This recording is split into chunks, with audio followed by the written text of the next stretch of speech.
আয় বয়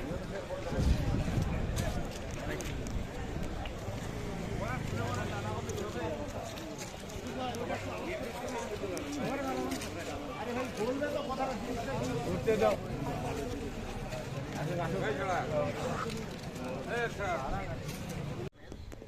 যে আমাদের নেতা জনাব তারেক রহমান আমার এই দুই আসনের জন্য আপনাদের দুই আসনের জন্য 10 লাখ টাকা বরাদ্দ করেছে। এই 10 লাখ টাকা বরাদ্দ বলতে যেটা করা হয় 16টি ইউনিয়নের মধ্যে, আর তার মধ্যে আপনারা ভাগে পেয়েছেন 3,60,000 গরিবী। এই টাকাটি আপনাদের মধ্যে ভাগ করে দেওয়া হবে যারা অ্যাকচুয়ালি গরিব, দুস্থ, অসহায়। এটা জাকাতের টাকা, এখানে কোনো টাকা নেওয়ার চেষ্টা না করে যারা অ্যাকচুয়ালি গরিব তাদের দিয়ে দেওয়া হবে।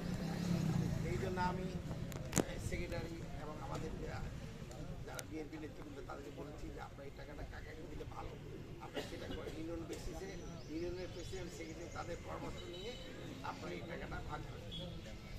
তার মধ্যে আমি যদি এটা দিয়েছি এখানে 3,60,000, আমাদের আরও কাশীপুর আছে, ধর্মগড় আছে, আমাদের পাইলাডিংয়ে 8টা ইউনিয়নের আপনার 6টা ইউনিয়ন, স্বাভাবিক আপনার কম পাইছে 3,60,000 টাকা। আমরা চাই এই টাকাটা খুব সুন্দরভাবে বিতরণ হোক, কেউ যেন বঞ্চিত না হয়। মানে এই টাকাটা যারা দুস্থ, গরিব, অসহায় তারাই যেন পায়, অন্য কিছু যেন না পায়। এই জন্য আমি অনুরোধ করেছি। আমি জানি না কত বলতে আপনার নিজের বলতে পারেন, তো আমি যেহেতু বুঝি এই কাজটা ভালো হয়েছে, দুস্থদের মধ্যে যারা করে তুলে দেওয়া হয়েছে। আর একটা জিনিস আসছে আমার এই মানে এই আসনের জন্য 700 শাড়ি। আমি এগুলোর কোনো বিতরণ করি নাই। তা আমি জিজ্ঞেস করছিলাম আমাদের এক নেতাকে যে এটা কীভাবে করা যাবে। এটা মহিলাদেরকে, যেহেতু শাড়ি মহিলাদের যেটা পাবে তাদেরকে দিয়ে দেবে, মহিলাদের তারা ভাগ করে। আমার নেত্রী কালকে গিয়ে 200 শাড়ি নিয়ে আসছে। একটা কম নিতেন কেন, সেটাই আপনি কিনে দেবেন, তাই না? কম দিয়ে যে দায়িত্ব উনি যাই, একটা কম হলে দিয়ে দেবেন, সকালে আমি কিনে দেবো। আরও আপনারা, আমি যেটা কালকে চিন্তা করে দেখলাম, আপনারা আরও এই থানার জন্য 40টা শাড়ি আমি চিন্তা করছি, আরও 40টা দিব। 700-র মধ্যে 240টা আমি এই হরিপুরে দিব, সেটা নেবেন। আমাদের এখানে স্বচ্ছতা থাকতে এই জিনিসটা আমাদের যে আপনারা জানেন এই জায়গায় আমাদের খেজুর আসছে, সেই খেজুর মাননীয় ইউনুস সাহেব, আমি বলছি এইটা এতিমখানায় দিয়ে দেবেন বা মাদ্রাসায় দিয়ে দেবেন, কারণ কোনো বড় লোককে দেওয়ার দরকার নেই, কোনো লোককে দেওয়ার দরকার নেই, এতিমখানাতে ওদের আগে এটা এবং উনি তাই করেছেন, সেটাই করেছে। আমি শাড়ি আরও দিব। আর আমার কাছে আর জিনিস আছে, সেটা হলো 50টা হাজিদের রুমাল যেটা বলে, সেটা আমি কয়েকটা পাঠাই দেবো। যারা হাজি তাদেরকেই দিবেন, যেহেতু রুমাল হাজিদের বা মুরব্বী যারা নামাজ রোজা করেন তাদেরকেই দিবেন। আমি চাই যে আমাদের প্রধানমন্ত্রী, মাননীয় প্রধানমন্ত্রী জনাব তারেক রহমান যা দিবেন তার ত্রাণ তহবিল থেকে একটা পয়সা যেন এটা যেন মানুষের কাছে পৌঁছায়, এটাই আমি চাই। এটা কেউ আমি প্রকাশিত করবো বা কেউ প্রকাশিত করবো, এটা যেন না হয়। এটা থেকে আপনার সবাই লক্ষ্য রাখবেন, কারণ এটা জনগণের জিনিস, জনগণ নিবে। এখানে কোনো নেতা বা নেত্রী দিবে না, এটা জনগণের জিনিস, জনগণ নিবে। আমি আজকে তহবিল থেকে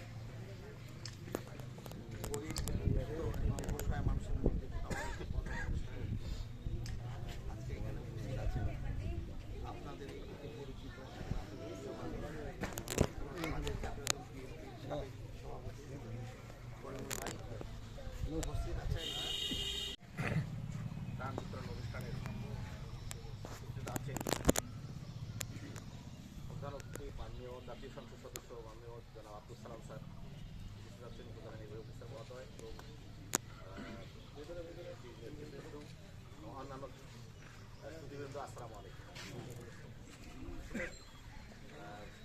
মাননীয় প্রধানমন্ত্রী যে কথাগুলো দিয়েছিলেন পর্যায়ক্রমে কার্যক্রম শুরু করেছেন, তা আমরা বাস্তবে দেখতে পাচ্ছি। তা আমরা ওনার প্রতিনিধি হিসেবে এখানে আমাদের এমপি মহোদয় আছেন বা আমাদের এমপি তারা আছেন, উনি যে ভালো মানুষ, উনি যে আপনাদের সেবা করার জন্য একটু এসেছেন আপনাদের মাঝে, আপনারা এই সুযোগটুকু দেবেন ওনাকে সেবা করার। ওনার আমার জানা মতো ওনার মনে, আমি যতটুকু ওনাকে অনুভব করি, ওনার মনে কতটুকু এতটুকু কোনো ইয়ে নাই যে উনি আপনাদের সেবা করার সুবিধার্থে উনি কিন্তু ইনকাম করি তার বড় হওয়ার, এইটুকু মনে হয় ওনার মাঝে নাই। এটা আমি বিশ্বাস করি। অতএব স্যারকে সবাই সহযোগিতা করবেন, আমি যাতে আপনাদের মাঝে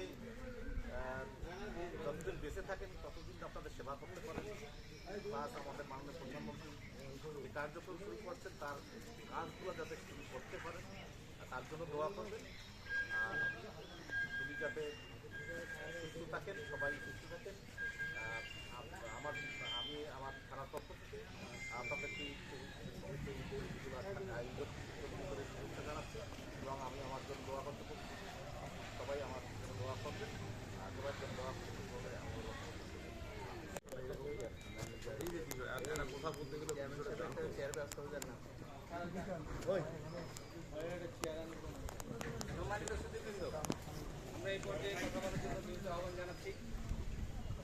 আমার বিতরণের আমাদের সবার সম্মানিত প্রধান অতিথি, আমাদের প্রিয় মুখ, আমাদের প্রিয় নেতা, আমাদের মাননীয় জাতীয় সংসদ সদস্য জনাব ডাক্তার আব্দুল সালাম সাহেব আমাদের মাঝে উপস্থিত আছেন। আমাদের দক্ষ এবং সুযোগ্য উপজেলা নির্বাহী কর্মকর্তা মহোদয় আমাদের মাঝে উপস্থিত আছেন। আমার হরিপুর উপজেলা বিএনপির বর্ষিয়ান রাজনীতিবিদ এবং প্রধান উপদেষ্টা জনাব অধ্যাপক করিমুল্লাহ সাহেব, আমার উপজেলা বিএনপির সিনিয়র সহসভাপতি জনাব আল্লাহ ইসমাইল হোসেন সহ আমার দুই সাংগঠনিক জনাব অ্যাডভোকেট ইব্রাহিম এবং শফিকুল ইসলাম এবং 6 ইউনিয়নের বিএনপির সম্মানিত সভাপতি এবং সাধারণ সম্পাদক বৃন্দ, জয়েন্ট সেক্রেটারি উপজেলা বিএনপির জয়েন্ট সেক্রেটারি বৃন্দ, বিভিন্ন অঙ্গ সংগঠনের নেতৃবৃন্দ, আমার হরিপুর উপজেলার বিভিন্ন স্তরের নেতৃবৃন্দ, সুধীবৃন্দ এবং হরিপুর থানার পুলিশ ভাইয়েরা, সাংবাদিক মিডিয়া ভাইয়েরা এবং সুধীবৃন্দ, প্রিয় হরিপুর উপজেলাবাসী, সকলের প্রতি আমার সালাম, আসসালামু আলাইকুম এবং সকলকে রমজান মাসের শেষ শুভেচ্ছা এবং আগামী ঈদ মোবারক। আসলে আমাদের মাননীয় প্রধানমন্ত্রীর ত্রাণ তহবিল থেকে আমাদের গরিব, অসহায়, দুস্থ মানুষেরা যাতে আমাদের ঈদের আনন্দকে ভাগাভাগি করে নিতে পারে।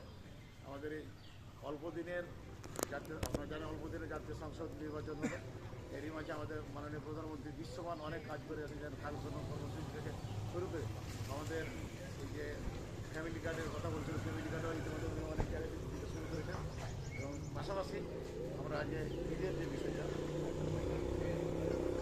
আমরা পালিত হবে, আমরা সবাই মিলে যাতে আনন্দের সহিত ঈদের সাথে উদযাপন করতে পারি, সবাই মিলে ঈদের আনন্দ ভাগাভাগি করতে পারি এবং আমরা সবাই মিলেমিশে ঈদের আনন্দ উপভোগ করে আমরা সবাই একই কাতারে ভাই ভাই হিসেবে চলতে পারি এবং আমরা সকলেই দেশের জন্য কাজ করতে পারি। আমাদের হরিপুর উপজেলা একটি ক্ষুদ্র উপজেলা, আমরা সবাই মিলে এই উপজেলার জন্য কাজ করব, সবাই মিলে কাজ করি, আমাদের দারিদ্রতা যাবে, আমাদের এই উপজেলা উজ্জ্বল হবে, আমাদের এই উপজেলার উন্নয়ন ত্বরান্বিত হবে, আমাদের এই উপজেলা অবশ্যই একটি সুন্দর দারিদ্র মুক্ত উপজেলায় রূপান্তরিত করার জন্য আমরা সবাই মিলে কাজ করব। সবাই মিলে কাজ করার উদাত্ত আহ্বান রেখে সকলকে ধন্যবাদ জানিয়ে আমি আমার কথা শেষ করছি। ধন্যবাদ। আসসালামু আলাইকুম।